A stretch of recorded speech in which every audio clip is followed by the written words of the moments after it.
2026 April 5ஆம் தேதி பெங்களூரு சின்னசாமி ஸ்டேடியத்துல நடந்த ஒரு பரபரப்பான மேட்ச்ல ராயல் சேலஞ்சர்ஸ் பெங்களூரு (RCB) அணி சென்னை சூப்பர் கிங்ஸ் (CSK) அணியை 43 ரன்கள் வித்தியாசத்துல தோற்கடிச்சிருக்காங்க.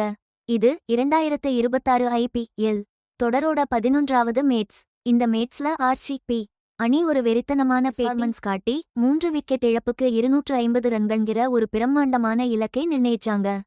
இது இந்த IPL சீசன்லயே அதிகபட்ச ஸ்கோர். இந்த வெற்றியோட RCB அணி 2 மேட்ச்ல 2 வெற்றியும் பெற்று 2026 IPL புள்ளிப்பட்டியல்ல முதல் இடத்துல உறுதியா உட்கார்ந்துட்டாங்க. ஆனா சென்னை சூப்பர் கிங்ஸ் அணிக்கு இது 3வது தொடர் தோல்விங்கிறதால புள்ளிப்பட்டியல்ல கடைசி இடத்துல இருக்காங்க. 2025 IPL தொடரோட சாம்பியன்களான RCB அணி அவங்களோட இன்னிங்ஸோட பிற்பகுதியில முக்கியமா ரொம்பவே சிறப்பா விளையாடி அசத்திட்டாங்க. இந்த அசத்தலான வெற்றி RCB அணி தங்களோட டைட்டிலை தக்கவைக்கணுங்கிற நோக்கத்தை காட்டுது.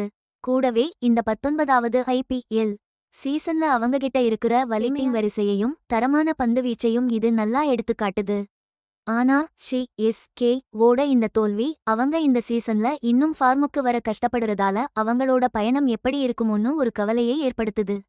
10 அணிகளும் 74 மேட்ச்களும் கொண்ட 2026 IPL சீசன் மார்ச் 28ஆம் தேதி தொடங்கி மே 31ஆம் தேதி முடிவடையுது. ராயல் சேலஞ்சர்ஸ் பெங்களூருவோட இன்னிங்ஸ் ஒரு மிரட்டலான T20 பேட்டிங் இன்னிங்ஸா அமைஞ்சிச்சு. முதல்ல பேட்டிங் செய்ய களமிறங்கின விராட் கோலி 18 பந்துல 28 ரன், பிலிப் சால்ட் 30 பந்துல 46 ரன், 2 பேரும் ஒரு நல்ல ஓப்பனிங் கொடுத்தாங்க. அதுக்கப்புறம் வந்த தேவ்தத் படிக்கல் ஆட்டத்தை இன்னும் அதிகமாக்குனாரு. வெறும் 29 பந்துல 5 4, 2 சிக்ஸரோட அசத்தலான அரை சதம் 1 அடிச்சாரு. ஆனா உண்மையான அடிதடி ஆட்டம் ஆரம்பிச்சது கேட்டன் ரஜத் படித்தார், டிம் டேவிட் 2 பேரும் களமிறங்கினதுக்கு அப்புறம்தான். அவங்க 2 பேரும் சேர்ந்து வெறும் 35 பந்துல ஆகாம 99 ரன் பார்ட்னர்ஷிப் போட்டு மிரட்டினாங்க. இதுல டிம் டேவிட் தான் முக்கியமா வெளுத்து வாங்கினாரு. வெறும் 25 பந்துல 3 4, 8 வானியர சிக்ஸர்களோட மிரட்டலா 70 ரன் அடிச்சு அவுட் ஆகாம நின்னாரு. ரஜத் படித்தார் அவருக்கு பக்கபலமா வெறும் 19 பந்துல 1 4 சிக்ஸரோட 48 ரன் அடிச்சு அவுட் ஆகாம இருந்தாரு. கடைசி ஓவர்ல அவங்க 2 பேரும் அடிச்சு வெளுத்து வாங்கின அதிரடி ஆட்டத்தால RCB CSK-க்கு எதிரா அவங்களோட அதிகபட்ச ஸ்கோரை பதிவு பண்ணினாங்க. 20 ஓவர் முடிவுல 3 விக்கெட் இழப்புக்கு 250 ரன் எடுத்தாங்க. 251 ரன்கள்ங்குற ஒரு இமாலய இலக்கை துரத்தி களமிறங்கிய சென்னை சூப்பர் கிங்ஸ் ஆரம்பத்தில இருந்தே ரொம்பவே தடுமாறிச்சு. ஆரம்பத்திலேயே விக்கெட்டுகள் சட்னு விழுந்ததால அவங்களோட ரன்ரேட் ரொம்பவே பாதிச்சுது. முக்கிய பேட்ஸ்மேன்களான சஞ்சு சாம்சன் 9, ருதுராஜ் கெய்வாட் 7, ஆயுஷ் மாத்ரே 1, கார்த்திக் சர்மா 6 இவங்க யாருமே பெரிய ஸ்கோர் அடிக்கல. ஆரம்பத்தில இந்த தடுமாற்றங்கள் இருந்தாலும் CSK-வுக்கு சர்பராஸ் கான் ஒரு நம்பிக்கையா வந்தார். அவர் ஒரு முக்கியமான அரை சதம் அடிச்சு அசத்திட்டாரு. கான் 25 பந்துகள்ல 50 ரன்கள் எடுத்து அதிரடி காட்டினாரு. இதுல 8 பவுண்டரிகள் 2 சிக்ஸர்கள் அடங்கும். இதன் மூலமா டீமோட கடைசி நம்பிக்கையையும் உயிர்ப்போட வச்சிருந்தாரு. பிரசாந்த் வீரும் தன்னோட திறமைய ஒரு சின்ன அளவுல காட்டினாரு. அவர் 29 பந்துகள்ல 6 பவுண்டரி, ஒரு சிக்ஸர் அடிச்சு 43 ரன்கள் சேர்த்தாரு. இங்கிலாந்து ஆல்ரவுண்டர் ஜேமி ஓவர்டன் 16 பந்துகள்ல 4 பவுண்டரி, 2 சிக்ஸர்னு அதிரடியா 37 ரன்கள் அடிச்சு அசத்தினாரு. ஆனாலும் விக்கெட்டுகள் தொடர்ந்து விழுந்துகிட்டே இருந்ததால CSK-வால பெரிய பார்ட்னர்ஷிப் அமைக்க முடியல. அதனால அவங்களால சரியான போட்டி கொடுக்கவே முடியல. தேவையான ரன்ரேட் ஏறிக்கிட்டே போனதால அழுத்தம் ரொம்ப அதிகமாச்சு. கடைசியில துரத்துன டீமால இலக்கை அடிக்க முடியல, தோல்வியை சந்திச்சாங்க. ராயல் சேலஞ்சர்ஸ் பெங்களூரு பந்துவீச்சாளர்கள் அழுத்தமான நேரத்திலையும் கலக்கி அவங்க அடிச்ச பெரிய ஸ்கோரை செமையா டிஃபெண்ட் பண்ணிட்டாங்க. பந்துவீச்சுல புவனேஸ்வர் குமார் தான் முன்னாடி நின்னாரு. 4 ஓவர்ல 41 ரன் கொடுத்து 3 விக்கெட்டை அள்ளுனாரு.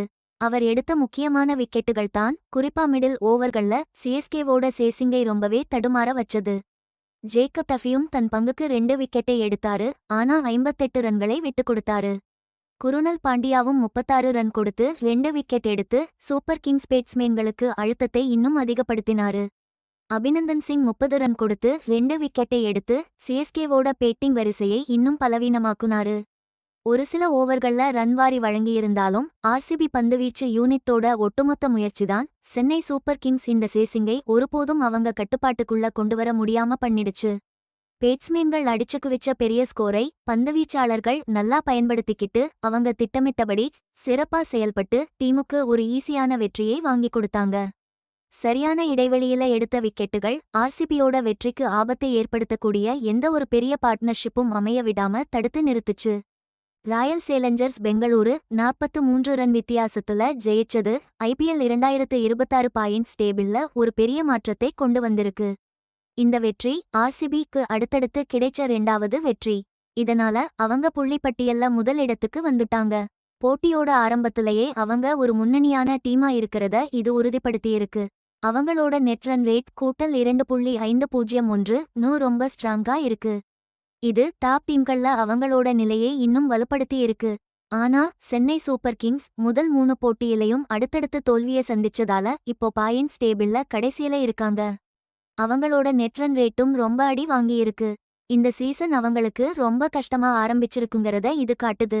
IPL 2026 சீசன்ல மொத்தம் 74 மேட்ச்கள் இருக்கு. லீக் சுற்று முடிஞ்சதும் முதல் 4 இடங்கள்ல வர்ற டீம்கள் தான் பிளே ஆப்ஸ்க்கு போகும். குவாலிஃபயர் 1, எலிமினேட்டர், குவாலிஃபயர் 2 மாதிரியான நாக் அவுட் ஸ்டேஜஸ்ல ஒரு நல்ல இடத்தை பிடிக்கிறதுக்கு ஆரம்ப போட்டியில நல்லா விளையாடுறது ரொம்ப முக்கியம். ஆர்சிபி ஆரம்பத்திலேயே இப்படி டாமினேட் பண்றது அவங்க இந்த டோர்னமெண்ட்ல ரொம்ப தூரம் போறதுக்கு நல்ல வாய்ப்பை கொடுக்குது. ஆனா அவங்களோட நிலையை மாத்த CSK ரொம்ப சீக்கிரமா சுதாரிச்சுக்கணும்.